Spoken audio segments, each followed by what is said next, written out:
Hakim.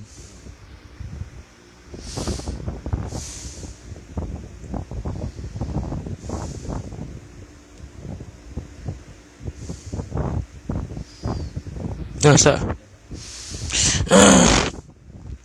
Assalamualaikum warahmatullahi wabarakatuh. A'udzu billahi minasyaitonir rajim. Bismillahirrahmanirrahim. Alhamdulillahi rabbil alamin, wassalatu wassalamu ala asyrafil anbiya'i wal mursalin sayyidina Muhammadin wa ala alihi wa sahbihi ajma'in. Subhanaka la ilma lana illa ma 'allamtana innaka antal alimul hakim. Wala hawla wala quwwata illa billahil aliyyil azim. Rabbi shrah li sadri wa yassir li amri wahlul 'uqdatam min lisani yafqahu qawli wasaddid lisani wahdi qalbi bihaqqi nabiyyika Muhammad sallallahu alaihi wasallam. Allahumma aghnina bil ilmi wa zayyinna bil hilmi wa akrimna bit taqwa wa jammilna bil afiyah.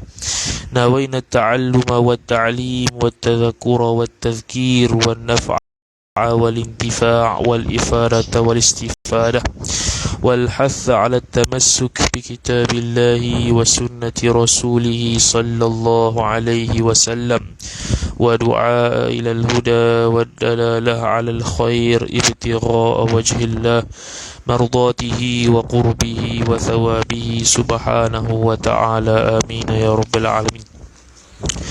وقال الشيخ الشارح وقال الشيخ المصنف رحمه الله تعالى ونفعنا الله بعلومه وبعلومكم وبعلوم مشايخنا في الدارين آمين يا رب العالمين. Kata pengarang Syekh Daud bin Abdullah Al-Fatani rahimahullah ta'ala, katanya, tetapi tiada haram melihat pada cermin jika tiada takut fitnah. Demikian lagi tiada haram mendengar suaranya, tetapi makruh jua. Ini sambung perbahasan berkaitan dengan bab melihat, masih lagi di bawah subtopik. Kalau syarih kita Baba Suyuti tulis di bawah subtopik fawaidu fi bayani ahkami nazri kullim minal rajuli wal mar'ati, ay hadhihi fawaidu fi bayani ahkami nazari kullin, ay kulli wahidin minar rajuli wal mar'ati. Walaupun begitu, perbahasan berkaitan dengan melihat pasangan antara pasangan yang lain, sama ada lelaki ataupun lelaki melihat perempuan ataupun perempuan melihat lelaki, sebagai perkara yang menengahi antara perkahwinan mereka itu. Sebelum pergi kepada situ, maka wasilahnya, wasitah antaranya ialah melihat pasangan masing-masing. Dari majlis yang dulu-dulu kita sudah bahas berkaitan dengan hukum bernikah. Hukum bernikah dengan seorang perempuan. Lepas kita mengetahui hukum bernikah dengan seorang perempuan, maka ulama pula menyebut bab yang seterusnya, iaitu perkara yang berkaitan dengan suami isteri. Apakah ciri-ciri yang boleh dibuat sebagai isteri? Ciri-ciri yang boleh dibuat sebagai isteri, ciri-ciri yang boleh dibuat sebagai suami. Lepas kita sudah tahu pula ciri-ciri, maka sekarang kita nak kahwin lah. Tapi sebelum nak kahwin tu, kita disunatkan melihat pasangan. Kita pun sudah bahas secara terperinci bab yang berkaitan dengan melihat pasangan. Cuma dari dalam subtopik itu belum habis lagi. Alang-alang dia sudah bahas berkenaan dengan berkenaan dengan melihat pasangan, maka dia disekalikan hukum-hukum yang berkaitan dengan dia. Melihat dengan benda-benda lain pula, panjang pula tu. Maka kata musannif rahimahullahu ta'ala, tetapi tiada haram melihat pada cermin. Tiada haram melihat pada cermin. Melihat pada cermin. Ini melihat siapa ni? Yakni melihat oleh seseorang akan perempuan. melihat oleh seorang laki-laki akan seorang perempuan itu pada cermin, itu tak ada haram. Adapun melihat direct, macam dulu, tanpa ada niat azam, tanpa ada cita-cita untuk menikahinya, tiba-tiba kita melihat dia, itu hukum dia haram. Melihat mana yang haram? Iaitu melihat pada tubuh dia, hatta kepada tangan dan kedua kaki, kedua tangan dan mukanya, itu pun atas pandangan asah seperti mana yang kita bahas, hukum dia haram. Sekarang ni lihat cermin. Lihat cermin macam mana? Lihat cermin, yakni seorang lelaki melihat akan seorang perempuan melalui cermin, maka hukum dia tidak haram. Tidak haram. Dhabit pada kata pada cermin itu, yakni kiaskan pada gambar. Sama juga. Kiaskan pada gambar, yakni kita melihat gambar seorang perempuan, itu tidak haram.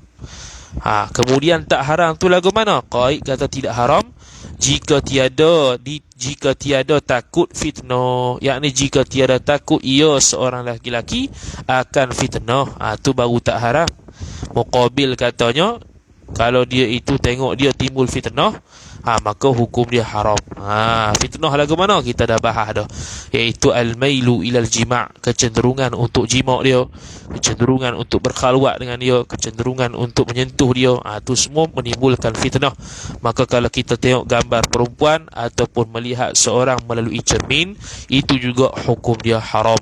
Yang tidak haram ni apabila tidak timbul fitnah, yakni tidak ada kecenderungan syahwat untuk sentuh dia, untuk kita jimak dia dan sebagainya, maka itu tidak ada masalah.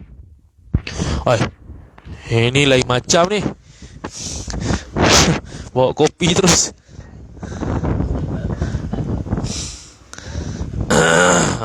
Tu. Kata musannif rahimahullah subhanahu wa ta'ala, tu kias pada gambar lah. Jadi kalau kita tengok gambar FB ke, gambar siapa-siapa lah, kita tengok gambar perempuan, itu yang kita nak kahwin ke? Tak, kita tak mau kahwin dengan dia pun, tu tengok aja tu. Tu hukum dia tidak haram. Tidak haram selagi dia akan sebut lah, ini hukum dia makruh selagi mana tidak bersyahwat. Kalau bersyahwat, hukum dia haram lah. Tu. Sila nak baca lah. Nak ambil bilik. Mana dia? Mana kunci?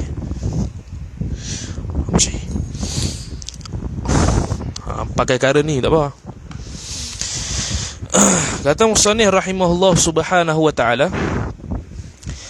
mana dia?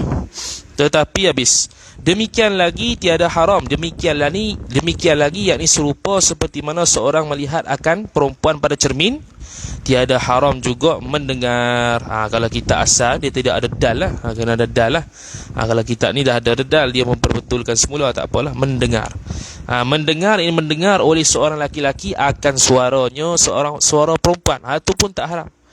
Jadi adakah suara perempuan itu aurat? Khilaf ulama. Dalam Majmu' Syarhul Muhadzab, khilaf ulama, ada yang kata suara itu aurat, tapi menurut pandangan asah, suara perempuan bukannya aurat. Hujahnya ialah Imam Qadhi Husain rahimahullah, Imam Nawawi rahimahullah menukilkan hujah Qadhi Husain. Dia kata, kalaulah suara perempuan itu aurat, niscaya kalau dia baca Fatihah kuat, kalau perempuan tu baca Fatihah kuat, alhamdulillahirabbil alamin, niscaya batal lah sembahyang dia. Sebab sembahyang tu, dalam sembahyang wajib tutup aurat. Tiba-tiba kita tak tutup aurat, iaitu apa antara auratnya? Suara. Jadi itu hujah yang kukuh menunjukkan bahawasanya suara itu bukan aurat. Tetapi walaupun tidak haram, hukum dia makruh. Tetapi makruh.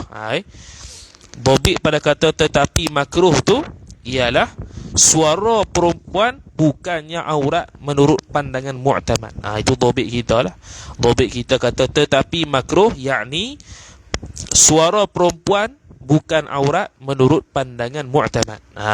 Tu ada, kalau dengar tu makruh. Makruh tu qaid lah. Makruh jua, yakni makruh sahaja. Makruh jua, ini makruh sahaja. Tapi qaid kata makruh jika tiada takut fitnah lah. Sama juga, kita dengar suara tak takut fitnah pun, tak ada berlaku apa pun, tak berasa nak nak jimak dia ke dan sebagainya, tu makruh lah. Tapi kalau kita dengar suara dia sampai tahap ni tu nakkan ni, tak apa. Habis. Sini tak ada topik kita. Habis. Kemudian kata musannif, dan tiap-tiap yang haram memandang, ni kaedah dia bagi. Tiap-tiap yang haram memandang berhubung tiap-tiap yang. Yakni dan bermula tiap-tiap yang haram memandang berhubung tiap-tiap. Berhubung ni muttasil. Apa berhubung? Yakni benda yang sambung dengan badan. Kalau haram tu, haram pula memandang tatkala bercerai, tatkala munfasil. Tatkala munfasil, bercerai. Contoh apa dia? Seperti kuku perempuan. Okey, kuku perempuan kita haram tengok kalau tidak berhajat untuk berkahwin dengan dia. Contoh kuku tangan. Kalau kuku kaki mimbabil aula lah kita nak kuku kaki ni kita nak kita nak menikah dengan dia ke tak mau menikah dengan dia, tak haram lah. Sebab itu bukan tempat untuk menilik ketika seseorang berazam untuk berkahwin dengan dia atas pandangan mu'tamad. Jadi haram kuku perempuan, haram. Ketika mana bersambung dengan tuan badan pun haram. Ketika bercerai pun kita saja nak tengok pun hukum dia haram. Atau rambut perempuan. Rambut perempuan pun sama. Rambut perempuan hukum dia haram. Kita tengok sama ada kita ni nak berazam, tengok berazam nikah dengan dia ke tak berazam nikah dengan dia ke, tetap haram. Sebab itu kawasan aurat, tu hukumnya makruh. Makruh tu hukum dia haram. Jadi bila haram kita tengok secara direct ketika rambut bersambung dengan kepala, begitu juga ketika gugur dari badan dia juga hukum dia haram kita tengok. Ataupun bulu ari-ari laki-laki. Ni nisbah pada perempuan nak tengok bulu ari-ari laki-laki. Bulu ari-ari itu bulu di kawasan kemaluan. Bulu di kawasan kemaluan, yang di atas kemaluan zakar tu. Di kawasan situ, itu dia panggil bulu ari-ari. Sama juga dengan perempuan. Bukan terhad pada laki-laki, makna perempuan boleh tengok dah. Maknanya bulu ari-ari perempuan pun haram lelaki tengok, kerana bila bulu ari-ari itu bersambung dengan tubuh badan, hukum dia haram kita tengok. Begitu juga ketika bercerai, hukum dia haram kita tengok. Ini kita beri topik sini, ini atas pandangan mu'tamad. Dalam topik tu dah ada semalam tu, dulu tu. Pandangan Imam dalam kitab Al-Bayan. Ini pandangan mu'tamad. Pandangan yang kedua mengatakan tidak haram tengok. Sebab apa? Sebab dia tidak ada madhinnatus syahwah. Bukan lagi ada kecenderungan syahwat untuk tengok bulu saja. Untuk tengok kuku saja, tidak ada kecenderungan syahwat. Maka itu pandangan kedua dalam mazhab Syafi'i. Habis. Kemudian kata musannif rahimahullah subhanahu wa ta'ala, tengok ta'liq baba nombor 1 dulu. Nombor 1 dia kata, bermula makna takut fitnah itu, iaitu arti takut fitnah, takut menyeru dan membawa kepada berkhalwat dengan perempuan. Itu yang kita sebut dalam thabit dulu. Dan umpama membawa berkhalwat dengan perempuan daripada jima dan muqaddimah jima. Begitu juga nak berasa sentuh dia, kita sebut dalam belakang tu. Ini dia sebut daripada Hasyiah Qalyubi jilid nombor 3 muka surat 209 dan Nihayatul Muhtaj jilid yang ke-6 muka surat 187. Kemudian topik nombor 2 dia kata, iaitu bulu ari-ari itu bulu-bulu yang tumbuh di kawasan zakar. Bermula ari-ari ialah nama anggota yang di bawah pusat manusia yang menjadi kunci. Tu apa tu? Kunci fuha. Apa dia? Tadi baca tu. Kunci apa? Ada orang tahu tak cara baca tu? Kunci apa tu? Kunci apa tahu? Tahu apa dia tu? Kunci fuha. Apa dia tu? Tak tahu itu. Tu. Allah alam, tengok Kamus Melayu muka surat 12. Tapi faham dah lah bulu hari-hari itu mendatang apa.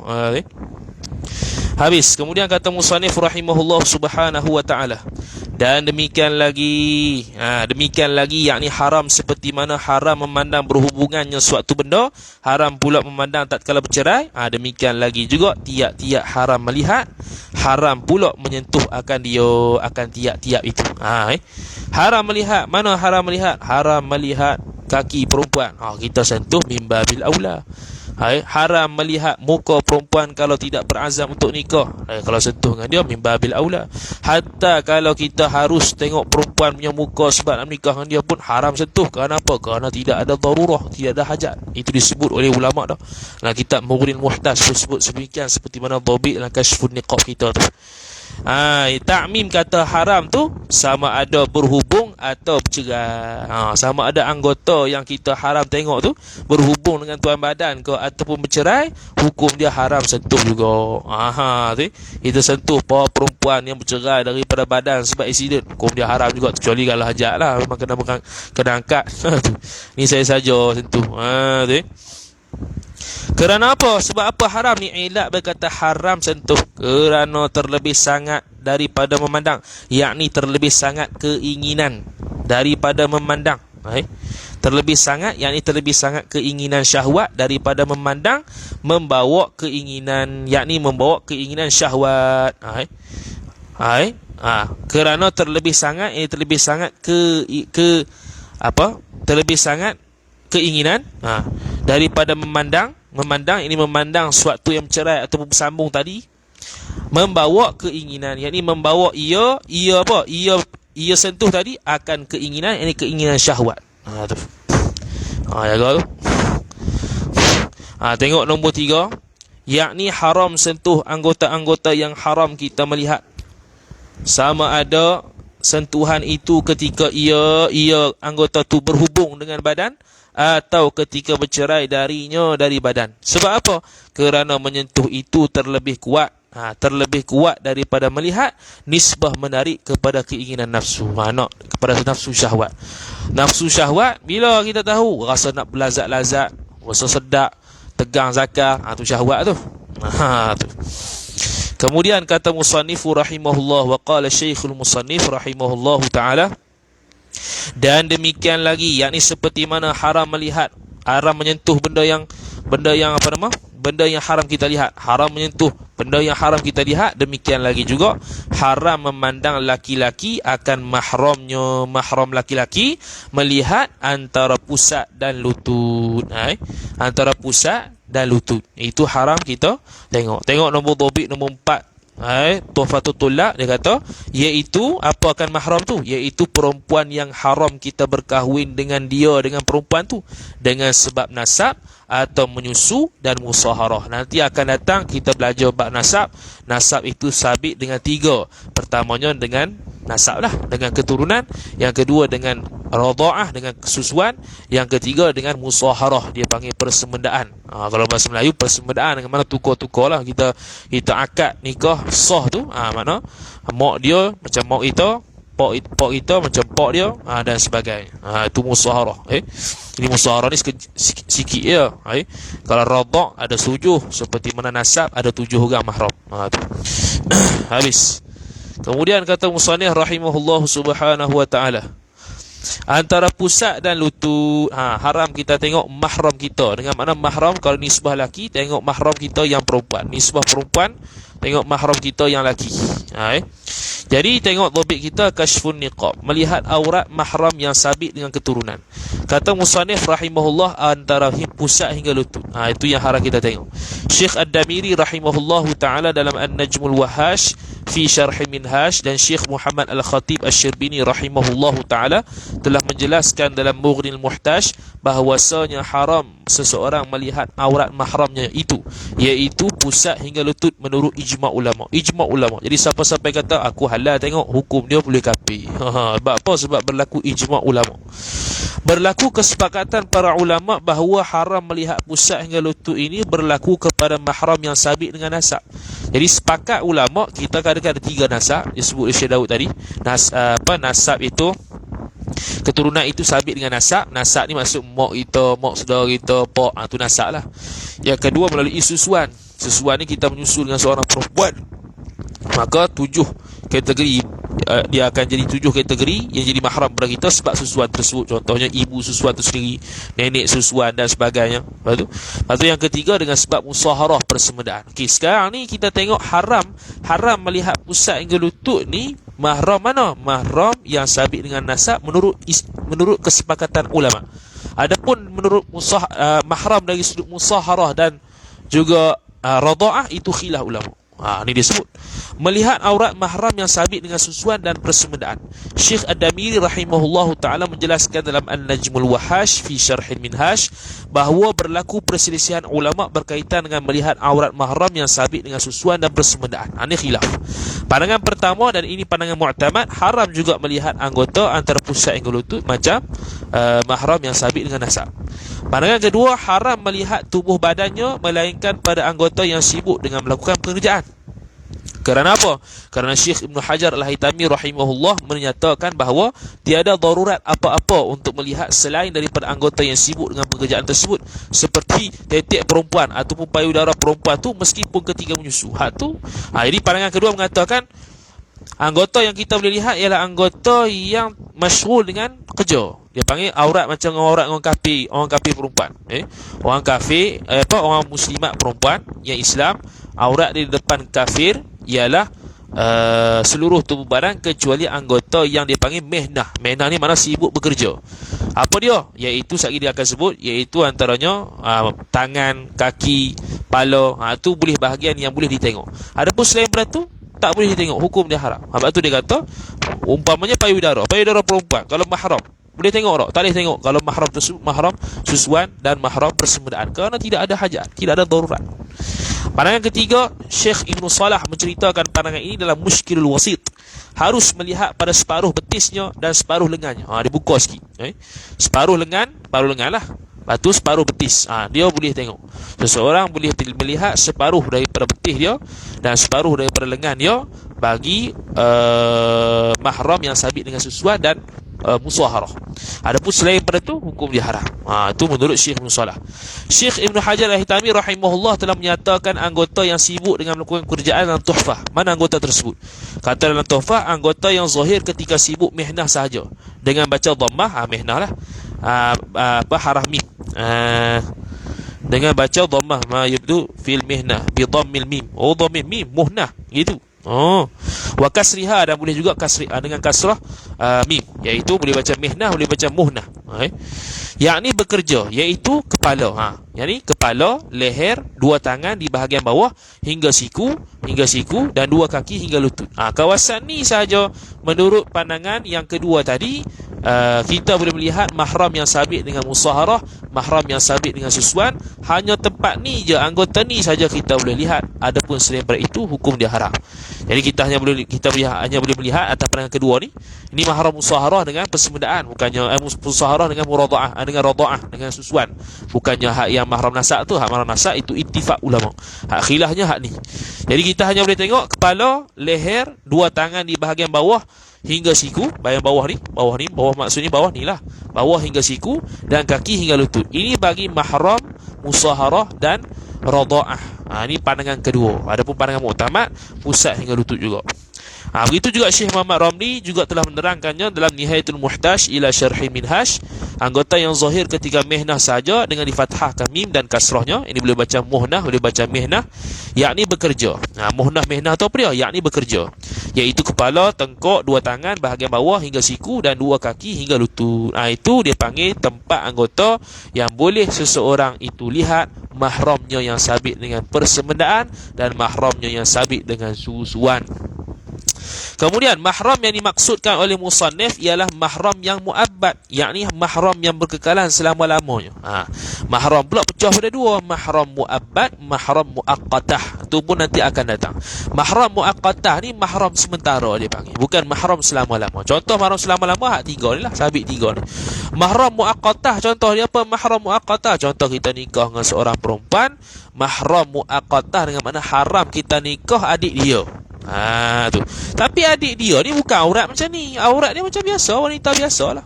Kena tutup seluruh muka. Dia panggil adik ipar lah. Jadi adik ipar kita, adik ipar kita yang perempuan, kakak ipar kita yang perempuan, itu jadi mahram muaqqatah. Tapi aurat dia macam orang perempuan biasa lah, bukan macam ni. Pusat hingga lutut ya, bukan. Dia macam orang biasa, macam kita tengok orang perempuan. Jadi seluruh tubuh dia aurat atas pandangan mu'tamad, dan seluruh tubuh kecuali muka dan dua tapak tangan, itu pandangan yang kedua dalam mazhab Syafi'i. Macam orang wanita lah, macam biasa lah. Tapi dia panggil mahram. Mahram sebab apa? Sebab haram nikah waktu ni. Sementara ni. Bila sementara ni? Selagi mana dia masih berkahwin dengan adik dia. maka kakak ipar dia dengan adik ipar dia tak boleh kahwin dengan kita. Dia panggil mahram muaqqatah. Tu Jadi kalau dia tu dah tolak, dah cerai kawan ni, ataupun kawan ni dah mati, baru dia boleh nikah dengan adik dia ataupun kakak dia. Tu dia panggil mahram muaqqatah. Kemudian kata Kashfun Niqab ni, hukum melihat lutut pula. Jadi sekarang ni kita kata aurat haramnya ialah pusat hingga lutut. Adakah melihat lutut dan pusat itu sendiri juga haram? Maka diperbahaskan.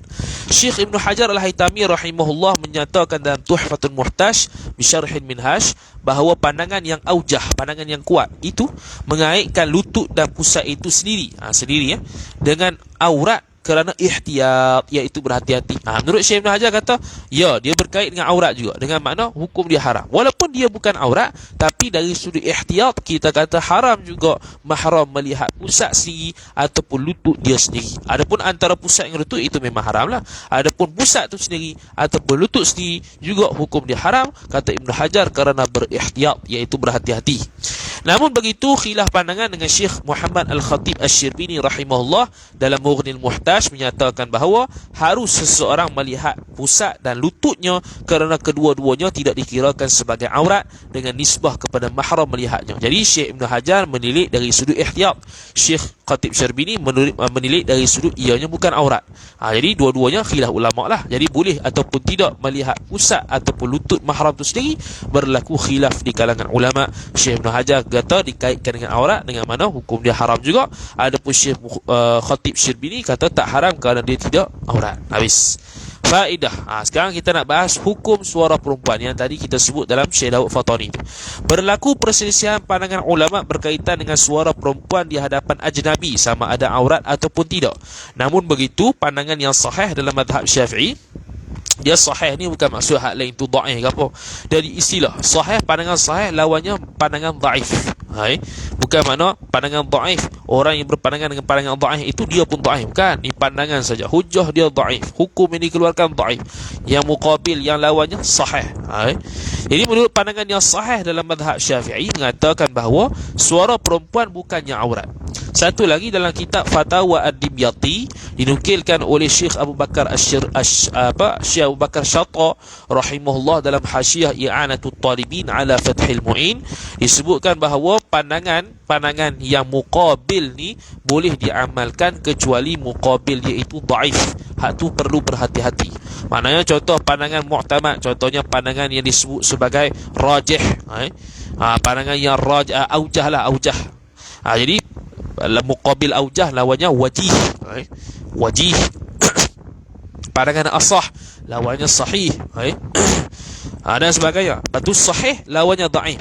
Kalau sahih muqabilnya tu dhaif, dhaif ni kena berhati-hati. Kalau muqabilul mu'tamad, muqabilul mu'tamad, mu'tamad dengan muqabilul mu'tamad boleh diamalkan. Asah dengan sahih dua-dua boleh beramal. Rajih dengan marjuh selagi tak didhaifkan, itu boleh diamalkan juga. Cuma dari sudut beri fatwa atau beri hukum pada orang, perlu kepada pandangan mu'tamad atau pandangan yang kuat lah. Tapi untuk beramal, boleh berlaku. Kecuali muqabil sahih lawannya dhaif. Hak dhaif tu perlu berhati-hati. Tidak harus beramal dengan dia. Itu disebut oleh Fatawa Ad-Dimyati yang dinukilkan oleh Syekh Abu Bakar Syata rahimahullah dalam Hasyiah I'anatul Talibin ala Fathil Mu'in Syarah Qurratil Ain bi Muhimmatid-Din. Habis. Tak habis. Kemudian suara perempuan. Kata dia berlaku perselisihan pandangan habis. Kemudian pandangan saya kata dia bukan aurat. Syekh Amirah rahimahullahu taala, dia Amirah, bukan Umairah. Amirah, Hasyiah Amirah ala Kanzir Raghibin, bukannya Umairah. Kalau cetakan lama, contoh cetakan macam lama-lama tu lah, yang cetakan kuras tu, dia tulis Amirah, dia bariskan dengan betul Amirah. Kalau cetakan baru sekarang ni banyaknya Umairah. Yang betulnya Amirah. Dalam Hasyiah Amirah ala Kanzir Raghibin Syarah Minhajut Talibin jilid 1 muka surat 201. Biasanya kalau saya buat macam ni, makna saya pernah jawab soalan lah. Kalau tidak saya tak bubuh. Ibarat Arab ni terus Arab lah, terus terjemah lah, ataupun mafhum saja. Biasanya kalau ada ibarat begini ni, makna pernah jawab soalan lah. Kita copy paste je. Jadi suara perempuan itu bukannya aurat. Dia kata sautul mar'ati laisa bi'auratin 'ala sahihi fala yahrumu sama'uhu wa la tabtulu salatu bihi law jaharat. Suara perempuan itu bukan aurat atas pandangan sahih, maka tidak haram mendengar suaranya, dan tidak batal sembahyang perempuan itu jikalau mengeluarkan suara apabila sembahyang jahar, yang bacaan yang kuat. Kalau aurat, mana sembahyang tu wajib tutup aurat. Jadi kalau suara tu aurat, dia baca Fatihah kuat, hukum dia batal. Syekh Dr. Wahbah Zuhaili rahimahullah turut menyatakan dalam Al-Fiqhul Islami wa Adillatuh jilid yang ke-1 muka surat 665, sautul mar'ati 'inda al-jumhuri laysa bi'auratin anna sahabatu kanu yastami'una ila nisa'in nabi sallallahu alaihi wasallam li ma'rifati ahkamiddin. Menurut majoriti ulama, suara perempuan bukan termasuk aurat.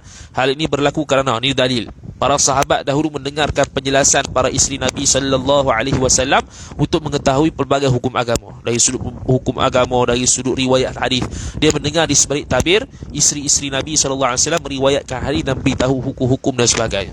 Syekh Ibn Hajar Al-Haytami rahimahullah subhanahu wa ta'ala mengatakan dalam Tuhfatul Muhtaj bi Syarh Minhaj jilid yang ke-1 jilid yang ke-7 muka surat 192, dia kata walaisa minha sautu, dan tidaklah suara itu sebahagian daripada suara. Silap.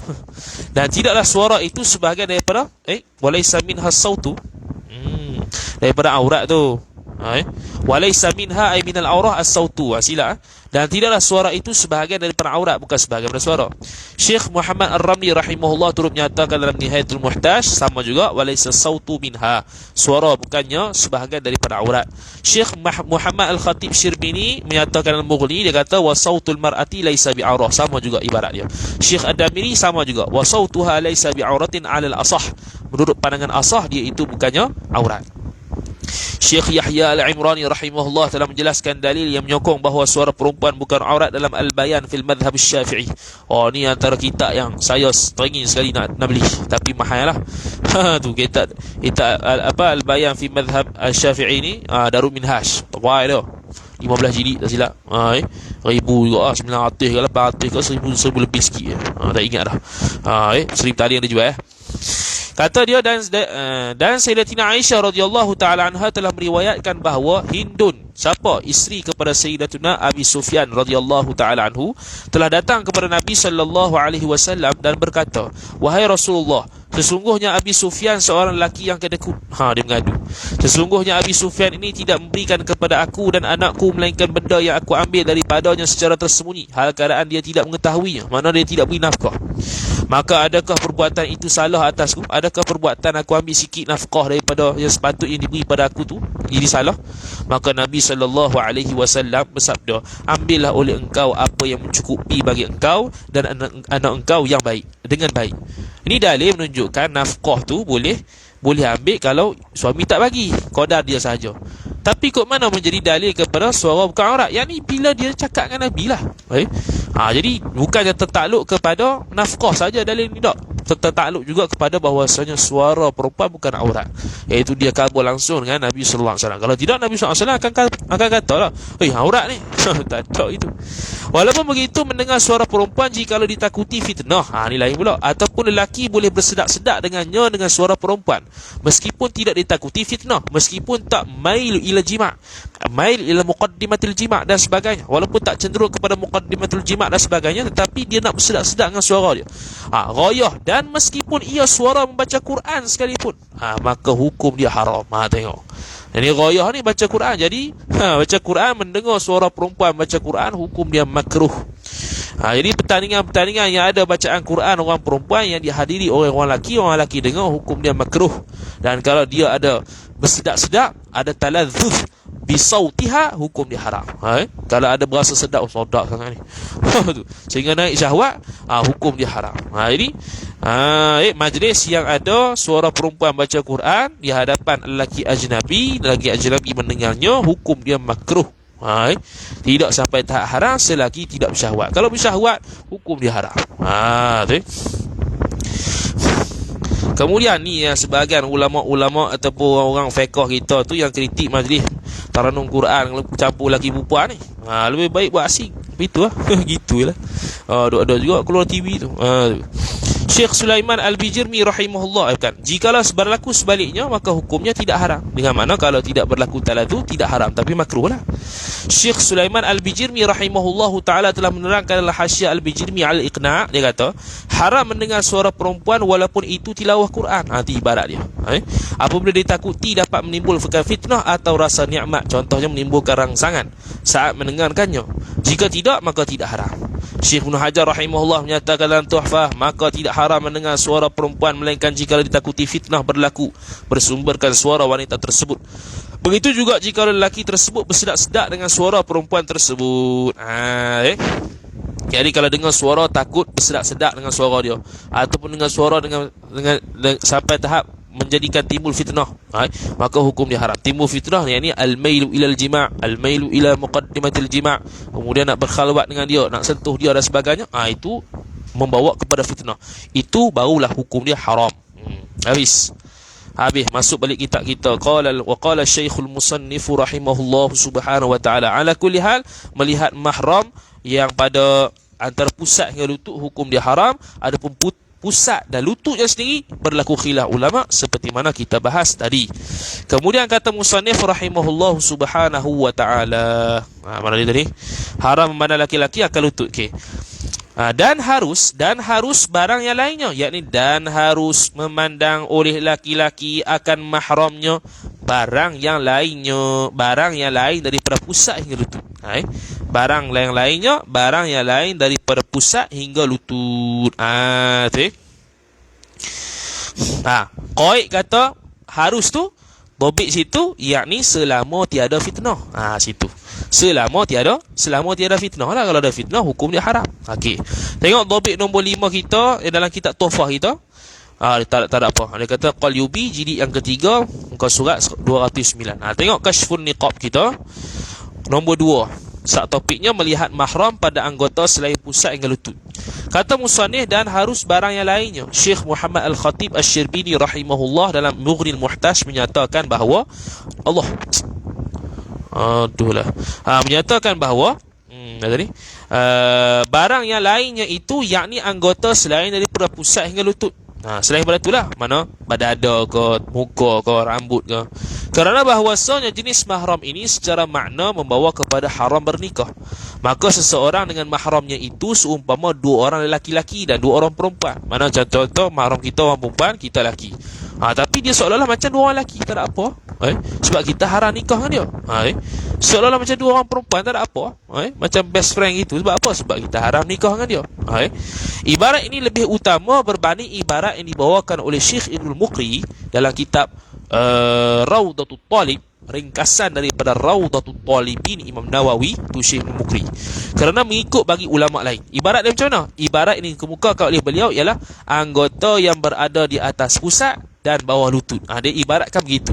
Tapi kebanyakan ulama termasuk kitab Minhajul Talibin, dia ibaratkan barang yang selain pusat dan lutut. Itu lebih mudah. Tu dia ibarat je, tak ada apa pun. Syekh Ibn Hajar Al-Hitami rahimahullah telah menerangkan dalam Tuhfatul Muhtaj bahawa halal dan harus menilik anggota selain daripada pusat hingga lutut itu dengan sekira-kira tiada syahwat padanya. Lihat tadi, meskipun mahramnya itu orang kafir. Ni royah ni. Meskipun mahram dia itu orang kafir yang berkeyakinan pada agamanya, pada agama kafir tadi, bahawasanya tidak boleh bernikah sesama mahram. Sekarang ni kita ada mahram kita, contoh adik kita wal'iyadzubillah yang kafir. Contoh kafir dia tu, agama dia itu adakah beriktikad boleh nikah sesama mahram? Tidak. Tak apa, dia samalah macam mahram macam biasa. Tapi sebaliknya, saya akan datang ibarat sebaliknya, kalau mahram kita itu orang kafir dan iktikad dia, agama dia mengatakan boleh nikah sama mahram, maka haram juga tengok dia. Haram juga tengok dia. Jadi Syekh Muhammad Al-Khatib Asy-Syirbini dalam Mughnil Muhtaj menukilkan pandangan Imam Zarkashi rahimahullah bahawa jikalau mahramnya itu seorang kafir yang berkeyakinan bahawa harus bernikah sesama mahram seperti majusi, maka haram melihat mahramnya yang kafir itu. Seolah-olah macam orang asing lah, ajnabi, sebab dia orang kafir itu walaupun adik kita, walaupun abang kita, wal'iyadzubillah, tapi dia i'tiqad bahawasanya agama dia itu boleh menikah sesama mahram, maka tidak boleh melihat dia. Adapun kalau dia itu orang kafir yang beragama yang tidak boleh dia menikah sesama adik, sesama kakak, maka dia macam mahram biasalah. Tanbihun, berdasarkan perbahasan di atas, dapat kita semua fahami bahawa seseorang melihat kepada anggota mahramnya yang sibuk dengan pekerjaan itu harus tanpa khilaf. Yang tadi itulah, tengkok, tangan sampai siku, kaki sampai lutut. Hak tu tidak ada khilaf, boleh. Begitu juga seseorang melihat anggota mahramnya yang berada antara pusat hingga lutut, haram tanpa khilaf. Sama ada nasab itu sabit dengan keturunan tu, mahram tu sabit dengan nasab ke, sabit dengan musaharah ke, sabit dengan radha'ah susuan ke, tetap hukum dia haram tanpa khilaf juga. Namun yang berlaku persisihan pandangan ulamanya adalah anggota yang selain daripada yang tersebut tu. Yang tadi kita kata harus tanpa khilaf tu bila? Iaitu anggota yang mehnah, yang berada di dalam mehnah. Mana? Kepala, tangan, daripada hujung tangan sampai ke siku, daripada kaki sampai ke lutut, ni dia panggil anggota mehnah. Hak ni mahram nasab ke, mahram radha'ah ke, mahram musaharah ke, tak ada khilaf kata harus. Begitu juga tak ada khilaf kata haram mahram yang sabit dengan nasab ke, musaharah ke, susuan, iaitu pusat dengan lutut, hukum dia haram. Adapun selain daripada tu, tu khilaf ulama. Contoh dia apa? Payudara. Payudara seorang perempuan mahram. Kalau mahram, tu khilaf ulama. Mahram yang sabit dengan susuan, mahram yang sabit dengan nasab, hak tu tak ada khilaf. Tu tak ada khilaf dengan mana? Bolehlah, tak ada masalah. Cuma bila mahram tersebut sabit dengan musaharah ataupun persembendaan seperti mana disebutkan tadi, maka hak tu berlaku khilaf ulama. Pandangan mu'tamad masih tetap harus. Pandangan yang kedua kata tak boleh sebab tidak ada keperluan. Habis itu, masuk balik kata kita musannif, wa qala syekhul musannif rahimahullah subhanahu wa ta'ala. Demikian lagi tadi harus bermula yang asah, yakni bermula pandangan yang asah. Sahaya perempuan, yakni bermula sahaya perempuan itu khabar adalah ia seperti perempuan yang merdeka. Perempuan yang merdeka, yakni dari sudut haram melihat. Dobit situ, perempuan yang merdeka, yakni dari sudut haram melihat. Dari sudut haram melihat, perempuan hamba sama macam perempuan merdeka jua. Tengok dobit nombor 6 kitab kita Tuhfatul Tulab, iaitu pandangan ni yang kata asah ni ialah pendapat Imam Al-Ghazali dan Imam Nawawi. Lihatlah Raudatul Talibin, Al-Majmu' dan Al-I'anah. Al-I'anah yakni I'anatul Talibin. Kita bawa mari semua qaul. Qaul ini pandangan asah menurut mereka, tapi pandangan mu'tamad bukan begitu. Tengok dalam topik kita, wa qala syekhul kashfin niqab. Kata musannif, melihat hamba perempuan, sahaya perempuan itu seperti perempuan yang merdeka juga. Syekh Muhammad Al-Khatib Asy-Syirbini rahimahullah dalam Mughnil Muhtaj menyatakan bahawa berlaku perselisihan pandangan ulama berkaitan dengan melihat hamba perempuan kepada 3 pandangan. Pandangan pertama panjang sikit tu, dia kata menurut pandangan asah dalam Minhaj. Mana ini bukan pandangan asah dalam Minhaj, tapi pandangan asah menurut Raudatul Talibin, Imam Nawawi juga dan Imam Ghazali. Tapi dalam Minhajul Talibin menurut pandangan asahnya ialah halal melihat hamba perempuan tanpa syahwat, melainkan anggota yang berada antara pusat hingga lututnya. Jadi haram kita lihat hamba perempuan tersebut melainkan pusat hingga lutut. Ni hamba yang bukan milik kita. Kalau hamba yang milik kita tu tak ada masalah lah, dia macam bini dah. Ni takdir kalau kata ada hamba lagi, kita melihat hamba yang bukan milik kita. Hukum dia macam ni, iaitu kita boleh melihat hamba perempuan tersebut tanpa syahwat, melainkan pusat hingga lutut. Mana pusat hingga lutut, kalau kita nak tengok, hukum dia haram lah, sama ada syahwat ataupun tidak bersyahwat. Adapun selain daripada tu, hukum dia tidak haram selagi tidak bersyahwat, sebab itu bukan hamba kita. Adapun anggota yang berada antara pusat hingga lutut itu tidak halal melihatnya. Kerana apa? Sebab apa kita halal melihat? Kerana anggota itu merupakan aurat hamba dalam sembahyang. Itu aurat hamba dia macam orang lelaki. Aurat hamba perempuan macam orang lelaki merdeka, iaitu aurat dia pusat hingga lutut waktu sembahyang. Kita pun haram melihat pusat hingga lutut dia yang tanpa walaupun tanpa syahwat. Maka dia diserupakan dengan lelaki. Zahir perkataan tanpa syahwat itu merangkumi juga keharusan melihat hamba perempuan jikalau takut fitnah sekalipun. Walaupun takut fitnah sekalipun, harus untuk melihat. Itu zahir dia. Itu zahir perkataan, bukan hukum begitu tak. Zahirnya nampak macam itulah. Zahirnya bila kata tanpa syahwat, syahwat ni bukan fitnah. Syahwat ni kita kata nak taladzuz, nak bersedap-sedap. Fitnah ni al-mailu ilal jima', al-mailu ila muqaddimatil jima', kecenderungan untuk bersetubuh, kecenderungan untuk buat muqaddimah bersetubuh, kecenderungan untuk berkhalwat, kecenderungan untuk menyentuh dia. Itu fitnah. Syahwat ni semata-mata sedap itu ya. Ini zahir perkataan. Bila kata tanpa syahwat, oh mana kalau fitnah tak ada masalah kot. Zahir gitu. Namun begitu, ini bukan maksudnya. Bukan maksud kalau kata timbul fitnah boleh lihat. Tak, bukan gitu.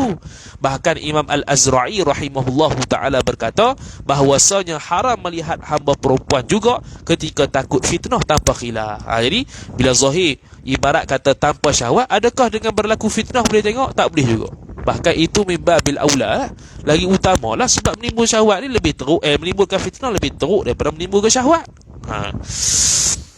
Adapun melihat dengan syahwat, maka hukum dia haram tanpa khilaf juga bagi orang yang dilihat kepadanya daripada mahramnya atau selainnya, atau selain isterinya atau hambanya. Yang dilihat kepadanya daripada mahramnya. Mahramnya melihat apa dia? Melihat pusat hingga lutut kawan tu. Boleh tak? Tak boleh juga. Sebab itu aurat dia. Tu.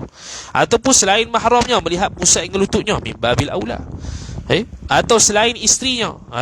Kita melihat kepada selain isterinya, iaitu yang selain isteri itu dengan mana hamba tu. Boleh tak lihat pusat hingga lutut dia? Tak boleh juga. Tu.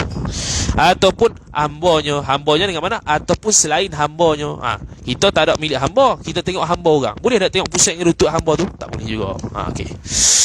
Tak ada khilaf tu. Kemudian kata musannif rahimahullahu ta'ala,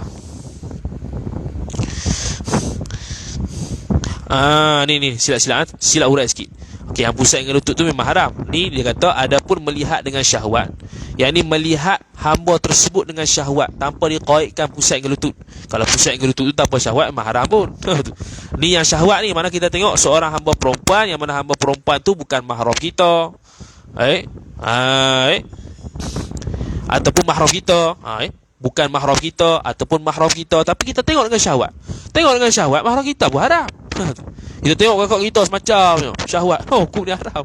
Bukan takat tengok mahram, tengok dinding, kata Imam Bajuri. Kalau kita tengok dinding bersyahwat, kita wajib kita elokkan pandangan tersebut. Tengok dinding still semacam maka hukum dia haram. Jadi kalau mahram dia tengok seseorang, mahram dia tengok mahram dia sendiri dalam keadaan syahwat, hukum dia haram.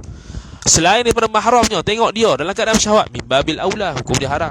Selain daripada isterinya, dia tengok bersyahwat hamba tu, hukum dia haram. Ataupun selain daripada hambanya sendiri, dia tengok hamba tu bersyahwat, hukum dia haram. Tu cara hurai yang betul. Tadi itu tak kena sikit. Syekh Ibn Hajar Al-Haytami rahimahullah menjelaskan dalam Tuhfatul Muhtaj bi Syarhil Minhaj bahawa dikhususkan oleh Imam Nawawi rahimahullah dalam Al-Minhajut Talibin dengan mengaitkan tanpa syahwat. Okey, sebab apa dia qaid tanpa syahwat? Sebab apa dalam bab nasab tak qaid tanpa syahwat? Pasal tadi kita kata dalam bab mahram haram melihat harus melihat mahram kecuali pusat hingga lutut. Kenapa tak qaid kalau tanpa syahwat? Kenapa? Sekarang ni nak bahas gitu. Nak bahas kenapa nak qaid tanpa syahwat.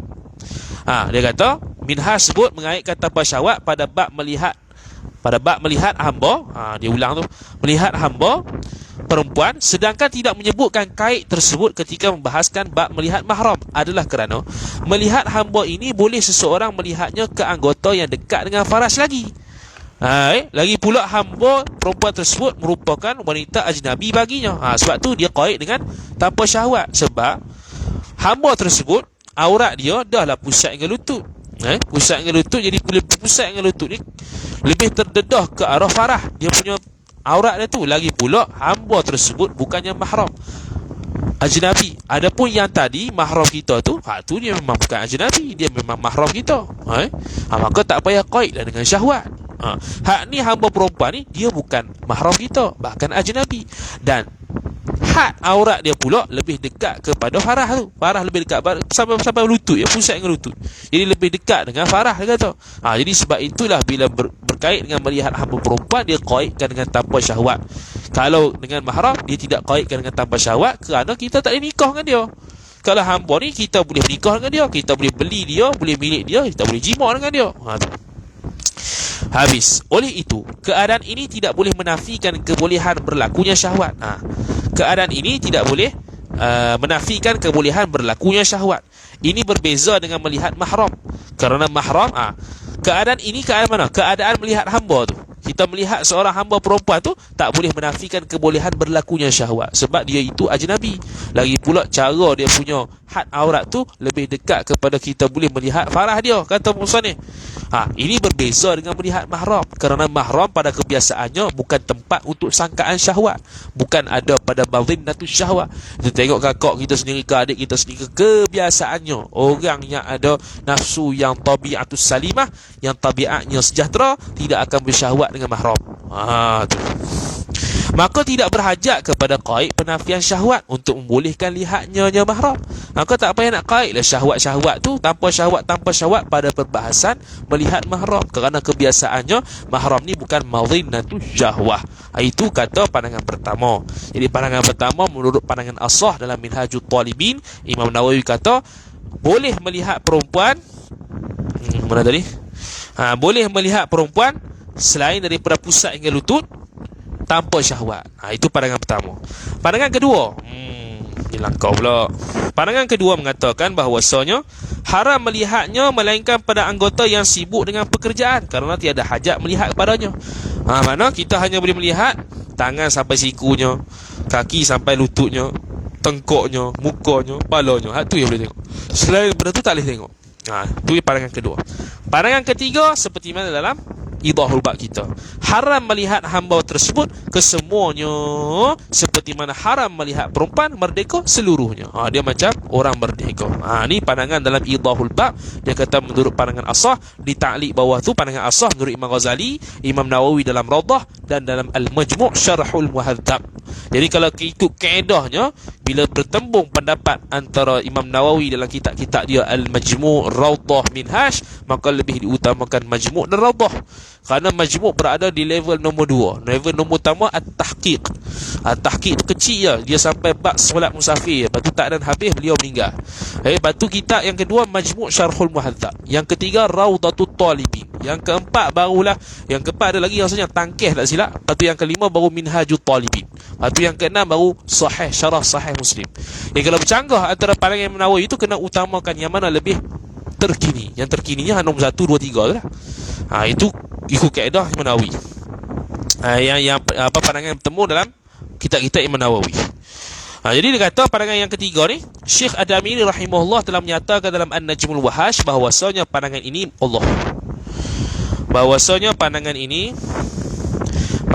merupakan pandangan yang paling rajih nisbah kepada dalil. Nisbah kepada dalil, nampak pandangan ini lebih rajih.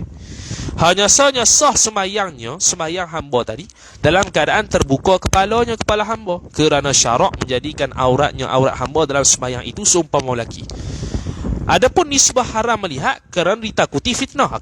Dia sekarang ni dalam pandangan yang ketiga, dalam bab sembahyang, dia punya aurat pusat hingga lutut, tapi nisbah orang laki-laki yang bukan mahram dia lihat pada dia, nisbah orang lain lihat pada dia di luar sembahyang, maka hukumnya sama macam perempuan merdeka.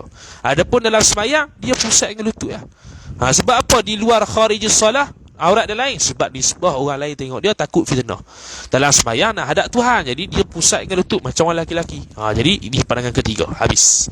Syekh Ibn Mulaqin rahimahullah menukilkan pandangan Al-Mutawalli dalam Umdatul Muhtaj ila Syarhil Minhaj, bahawa tiada perselisihan pandangan ulama bahawa muka, kepala, dua tangan, betis dan dua kaki hamba itu bukannya aurat. Tu tak ada khilaf, dia kata. Itu dinukilkan oleh Al-Mutawalli. Tapi dia kata itu menurut Al-Mutawalli lah.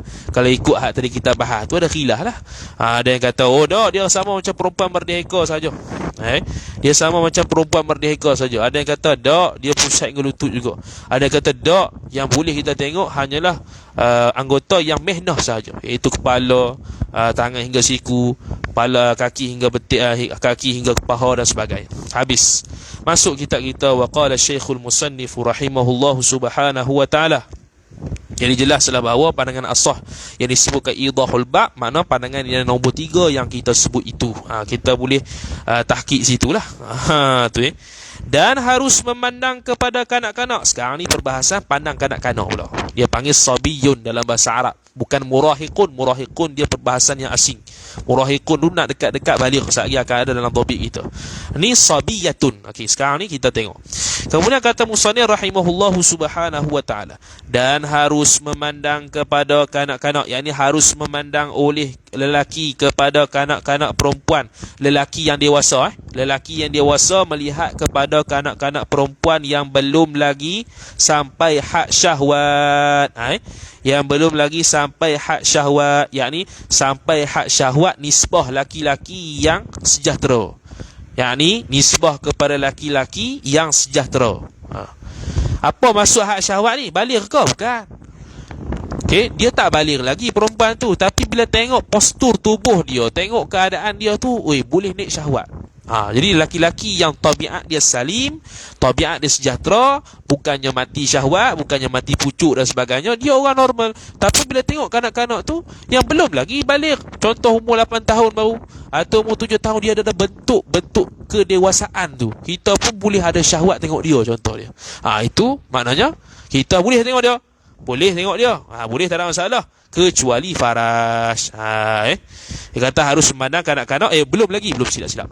Yang belum lagi sampai kepada had syahwat. Kalau sampai kepada had syahwat, lain lah. Dengan mana dia umur 6 tahun.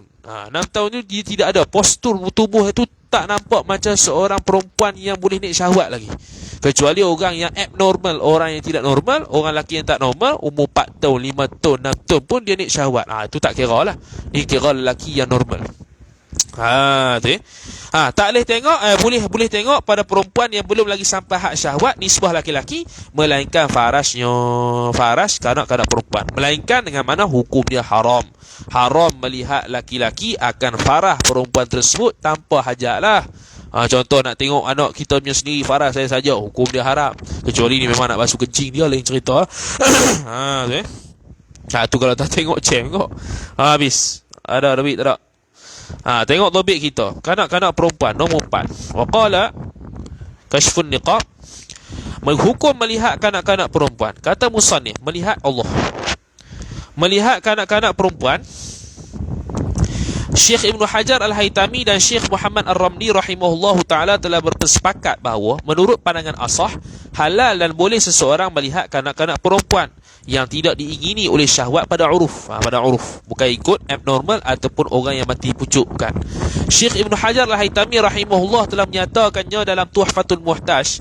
Tak payahlah baca Arab tu, baca jugalah. Wal asahu halun nazari ila saghiratin la tushtaha kama alaihi nas.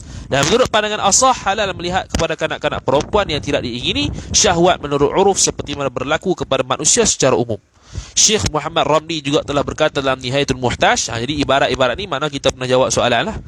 Dan menurut pandangan asah, halal melihat kepada kanak-kanak perempuan yang tidak diingini syahwat menurut uruf seperti mana berlaku kepada manusia secara umum, kerana bahwasanya kanak-kanak perempuan itu bukan tempat sangka bagi syahwat, bukan ada madinnatus syahwah. Hal ini berlaku disebabkan ramai manusia melihatnya. Tu kebiasaan orang, bila tengok budak-budak umur 5 tahun, 6 tahun, perempuan tak ada masalah. Bila naik dekat-dekat balik, contohnya dekat-dekat 9 tahun ke 8 tahun, dia ada dah postur tubuh yang menyebabkan orang yang lelaki normal dia boleh naik syahwat. Tu lain cerita lah. Adapun melihat faras kanak-kanak lelaki, alam-alam menyelup kasar, bahas semua. Adapun melihat farah kanak-kanak lelaki, tadi farah kanak-kanak perempuan hukum dia haram. Sekarang farah kanak-kanak lelaki, maka berlaku khilaf ulama. Berlaku khilaf ulama antara Syekh Ibn Hajar dengan Syekh Ramli dan Syekh Khatib Syirbini rahimahumullahu ta'ala. Syekh Ibn Hajar Al-Haytami membezakan antara kanak-kanak lelaki yang mumayyiz dan tidak mumayyiz. Syekh Ibn Hajar dia bezakan. Nak tengok farah laki-laki, budak laki-laki. Sekarang ni budak tu mumayyiz ke tidak? Itu menurut Ibn Hajar, dia tafsirkan. Seseorang yang melihat kanak-kanak lelaki yang belum mumayyiz saja halal dan harus, boleh tengok. Kalau kanak-kanak yang belum mumayyiz, mana kanak-kanak umur 2 tahun ke 3 tahun boleh lah. Tak ada masalah. Sedangkan kanak-kanak lelaki yang sudah mumayyiz tetap haram. Mumayyiz contohnya apa? 7 tahun. 7 tahun tu dia dah sampai 7 tahun, dah reti dah makan minum, hukum dia haram. Tengok tu. Sebaliknya Syekh Muhammad Ramli dan Syekh Khatib Syirbini berpandangan bahawa hukumnya seperti kanak-kanak perempuan. Makna hukum dia haram. Ni secara itlaq lah, sama ada dia itu mumayyiz ataupun tidak. Jadi Syekh Ramli dengan Syekh Khatib dia tidak tafsilkan mumayyiz ke tak budak tu, tak. Mumayyiz ke tak mumayyiz ke, hukum dia haram. Tengok faras laki-laki budak-budak tu. Farah makna zakat dia lah. Tapi Syekh Ibn Hajar dia tafsirkan mumayyiz ke tidak. Kalau tak mumayyiz tak ada masalah. Kalau mumayyiz hukum dia haram. Tu. Syekh Ibn Hajar Al-Haytami telah menyatakannya dalam Tuhfah. Baca sendirilah Arab tu. Maka halal melihat faras kanak-kanak lelaki selama mana dia belum mumayyiz. Perbezaannya bahawa faras kanak-kanak perempuan lebih teruk berbanding kanak-kanak lelaki. Apa boleh kata harus? Sebab farah orang perempuan lebih teruk. Teruk kerana Allah A'lam. Teruk kat mana tu? Teruk ni sebab bentuk ke apa? Wallahu A'lam. Jangan marah budak perempuan, marah Syekh Ibn Hajar. Kata sebagian ulama melihat farah kanak-kanak lelaki itu haram. Kata sebagian ulama, kalau dalam Hasyiah Tuhfah, Hasyiah Syirwani kata qala ba'dul ulama ay Asy-Syaikh Ramli wal Khatib Asy-Syirbini. Dia kata haram. Maknanya menurut Syekh Ibn Hajar pandangan yang mengatakan haram tu tak kuatlah. Tu. Berdalilkan pandangan ini oleh hadis riwayat Al-Hakim bahawa Muhammad bin Iyad telah berkata, diangkatkan aku kepada Rasulullah sallallahu alaihi wasallam ketika aku kecil hal keadaan atas badanku terdapat kain. Sesungguhnya telah terselok auratku. Terselok aurat mana terselok sampai nampak zakar tu. Maka Rasulullah sallallahu alaihi wasallam bersabda, tutuplah kalian akan auratnya. Maka sesungguhnya haram melihat aurat kanak-kanak lelaki kecil sama seperti haram melihat aurat lelaki dewasa, dan Allah tidak melihat orang yang buka auratnya. Ini dalil kepada sebahagian ulama yang Syekh Ibn Hajar kata kanak-kanak lelaki punya farah pun hukum dia haram tengok. Ini dalil dia kata. Namun pandangan Ibn Hajar kata tak, dia kena tafsilkan dia itu mumayyiz ataupun tidak. Ini ibarat Syekh Ramli. Dia kata adapun faras ke anak-kanak kecil maka ia seperti kanak-kanak perempuan. Kanak-kanak kecil tu kanak-kanak lelaki lah. Farjus saghir, bukan saghirah. Saghir, bila saghir makna kanak-kanak perempuan. As-saghirah tu kanak-kanak perempuan. As-saghir kanak-kanak lelaki, as-saghirah kanak-kanak perempuan. Jadi adapun faras kanak-kanak kecil, ini kanak-kanak kecil lelaki, maka ia seperti kanak-kanak perempuan atas pandangan mu'tamad, yakni menurut dia.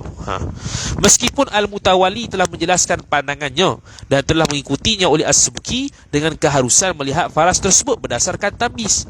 Jadi Imam Subki dan Mutawali macam lebih kurang Ibn Hajar. Dia tengok tamyiz ke tidak budak ni, mumayyiz ataupun belum. Kalau belum mumayyiz tak ada masalah. Kalau mumayyiz hukum dia haram.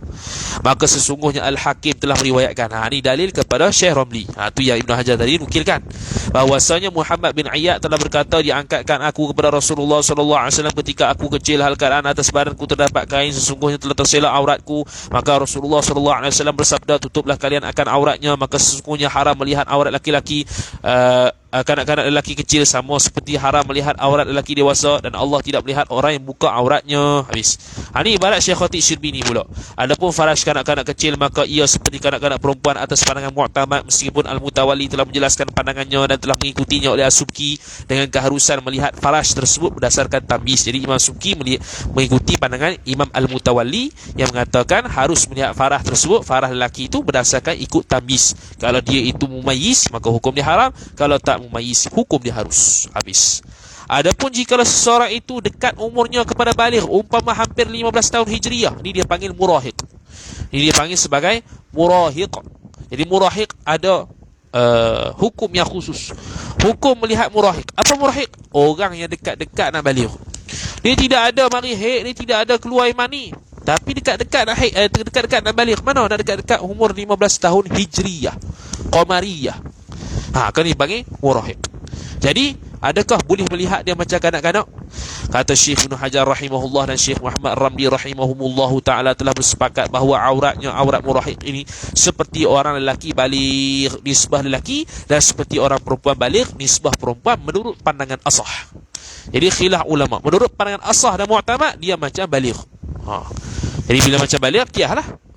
Kalau nisbah kita lelaki nak tengok perempuan yang murahiqah, maka dia seolah-olah melihat perempuan yang baligh, iaitu seluruh tubuh dia aurat kecuali muka dan tapak tangan. Itu pandangan kedua. Pandangan mu'tamad, seluruh tubuhnya hukum dia aurat. Itu pandangan mu'tamad mazhab Syafi'i, seperti mana disebut oleh Syekh Asy-Syirwani dalam Hasyiah Tuhfatul Muhtaj. Dia kata menurut pandangan mu'tamad mazhab Syafi'i, seluruh tubuh perempuan ialah aurat kepada ajnabi.